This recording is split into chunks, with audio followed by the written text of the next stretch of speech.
That are available to you throughout your dental career. I also hope you'll gain some valuable knowledge from the information I'll be providing you today.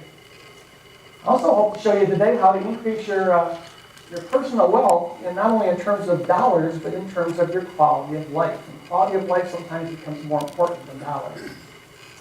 But before I go any farther, I'd like to familiarize yourself with some of the many transitions options that are out there. And I'm doing this right now because I'm going to be referring to these transition options in the future in my later slides, and I want you to know what these are. So if I talk about a pre-sale or a walk-away sale, you need to know what this is, so that's why I need to introduce this slide so early in the presentation. But there are a number of basic transition options that are available to you as a dentist.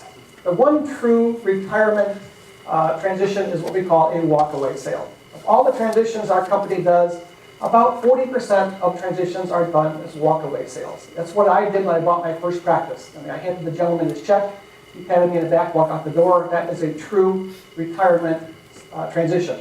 He happened to be going back to ortho school, that's why he was selling his dental practice, but it's a true transition option.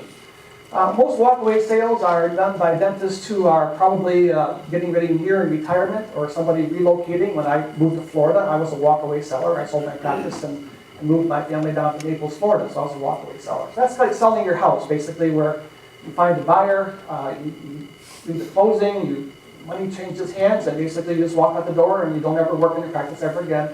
About 40% of all Paragon's transitions are done in walk-away sales, typically older dentists in their 60s and 70s.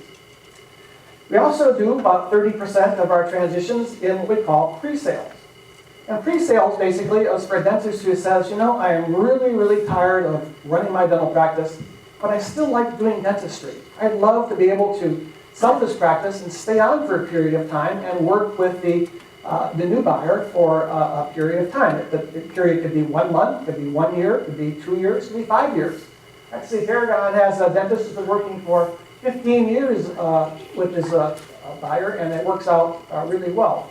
So it's one of those programs that allows you to continue working after the sale of your practice, and you just become the associate for the new buyer and work in the office and maybe phase out slowly over a period of time. And if you have a 3 or 4 year plan, then basically you can continue working part-time until you phase out of dentistry totally. Here's one thing that dentists don't know about very much. About 10% of all our practice transitions are called mergers. Merger is when I have a dental practice and I'm not quite as busy as I would like to be, I want to buy this gentleman's practice right here. He's down the street from me, about a mile or two away. He's thinking of retiring, and I could pick up about 800 or 900 fee-for-service patients relatively inexpensively and move them to my location. So I buy this merger practice and I merge the practice into my location. But mergers go both ways. If his office is bigger than my office, in a better location in town with more operatories, I may consider taking my practice, moving into his location, and taking over that office. So I become the owner of two practices. The beauty of a merger is that you don't transfer the overhead. If he moves into my location, I no longer bring his rent over. I may not bring all his staff members over. I'm bringing his clinical supplies, I'm bringing his office supplies, I'm bringing his lab bills over. And I'm not bringing all his insurances. I'm not bringing his heat, his light, his rent. Those are all things that I already currently have in my office. So basically you bring the entire production over in collections, but you don't bring all the overhead. And they're very, very profitable. The dentist I mentioned that had paralyzed off the tree, he actually was buying a small practice a block away from his office, and I was selling the practice. He wanted to be a pre-sale seller, but he didn't have enough patience to be a pre-sale seller, so he was going to merge this practice into his, and then the next year or two become a pre-sale seller. Mergers can be pre-sales or walkaways. This gentleman over here would either come with the practice into my location and bring his staff and patients, or he may say, I'm done, I don't want to do dentistry anymore. You can have my practice, my equipment, my patients, I'm just going to walk away from dentistry. So mergers can be merger pre-sales, it can be merger walkaways. So mergers are very, very successful. I have a dentist friend in Michigan who's bought 5 practices in his area over the last 10 or 15 years. He's doing about $2.5 million of dentistry. He's buying these little small practices and bringing over 500 or 800 patients, and he's finding that there's a lot of dentistry being done to these people because the dentists are quite old and they don't quite do the amount of production that he does, and so he's grown his practice tremendously by buying these small merger practices and bringing them into his location. He has a 12 operatory practice.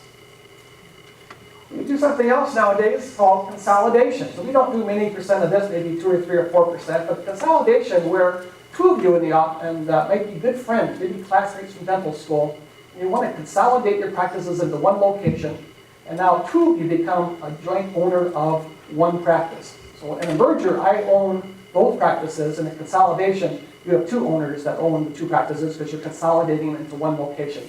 You don't do many of these. These are typically young people that come out of dental school that want to work together. So they have their own practices a few miles apart, and they merge them into one location, and they do what we call a consolidation. We do another program called a co-op program, or a co-ownership acquisition program, where I'm a dentist and I have a huge dental practice. Maybe I have 4,000 or 5,000 active patients. The practice is worth maybe $1 million or $2 million. I need another set of doctor hands to come into my office and to help me do dentistry. And so I'm looking to bring another dentist in to become an equal partner.